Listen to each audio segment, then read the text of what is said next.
So guys, today is the day. Well, at least less than 24 hours. So in about 24 hours time or less, we should be talking about the first XRP spot ETF to have been officially approved in the United States. Now, when the actual launch and trading is going to start, I actually don't know. I haven't looked into that yet, but the approval is the first step. And we know for sure that this is going to be approved. In fact, I looked on Bloomberg today and they have the probability of approval at 100%, which is the highest ever and the highest possible, obviously. So good news on that respect. And we know that there are other ETFs that are going to follow suit, but we need the gates to be opened. And it looks like they're going to be opened today. The second thing, of course, is that they're having that vote in the United States whether or not to open the government. I hope that is a yes, so that things can, get back to normal. I know that people in the United States are looking for this to end as soon as possible. To be honest with you, a lot of this is just political theater, but it's having real life effects on people's lives and people's livelihoods. There are people who are suffering, who can't get to food, people can't get to work, people aren't getting paid. Life is getting harder and harder for people who already had it hard in the first place. So the earlier that ends and the government can get back to the business of working for the people, the better. So hang in there, people in the United States. I wish you guys the best. But when that does happen, it means also that we can get back to legislation, regulations for things like crypto, the Genius Act, etc., can keep rolling. And we can get a move on with this whole stable coin thing, made in America, payments, blah, blah, blah.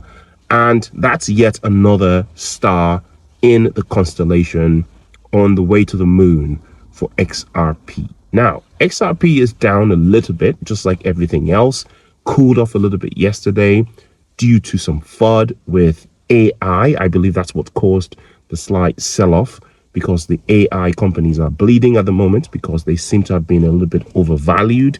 Hence, we're getting some corrections in that particular industry. And that is having a knock-on effect on things like Bitcoin and, of course, AI tokens. A lot of the same people who are invested in crypto are also invested in AI. So they kind of perceived to be in the same sort of technology sector, in the same sort of high-risk, cutting-edge category when it comes to trading instruments in the financial markets. Now, where do we go from here? The price of XRP is on everyone's tongue. As a retail investor myself, what I do is, whatever the case may be, because I am assured of the fundamentals and the fact that we're going to get that euphoric pump at some point, I continue to dollar cost average, not financial advice. Do your own research, because I know the more I get, the more I will get, if you know what I mean. My bags are kind of stashed already. I think I'm already ready for the journey, but we plan for the future and future things, and nothing else is going to outperform crypto, not in the near future anyway. Now we're going to put our funds where the highest upsides are in this crazy time that we're coming into. Everyone is talking about this paradigm shift when it comes to global finance. That's going to occur for sure. Now, it's up to us to try our best to survive what's coming. I've seen a lot of people talk about, the great reset that is imminent. People like Warren Buffett have been warning us now for months that there's going to be the crash of the century. People are talking about a global recession. People are talking about a depression, a great reset, a massive crash of all crashes, a mother of all collapses. And when this comes, obviously they're referring to the traditional markets, right? They're referring to the traditional financial setup of everything. Everything's overblown, overvalued, over-leveraged. Fiat currencies around the world are going to fail, which is probably why we're seeing this increased interest in rare earth minerals, in precious metals, in things that people perceive to be versatile and more resilient when it comes to depressions and stuff. I think land is actually quite popular as well. A lot of people are buying land, especially in third world countries where they might not have access to some of these other instruments. But in my opinion, land is not really as secure as it used to be. Even though a lot of countries now are surrounded by the city state and the power of the government and the law, there's still many parts of the world, especially in third world, where these things don't actually protect you as much as you think from invaders. I mean, look at what's happening in Sudan and different parts of the world where other people could just come and take your land, medieval style, like, they did thousands of years ago. Now we have modern law and international law, human rights, etc., which is quite new actually on this planet. But there's still parts of the world where these rules don't apply as strictly as they do in the West, for instance. There's also natural disasters and hands of God, as they are sometimes termed, a tornado, a tsunami, an earthquake, bushfire, anything. All of a sudden, your property is gone. You might have to flee your land.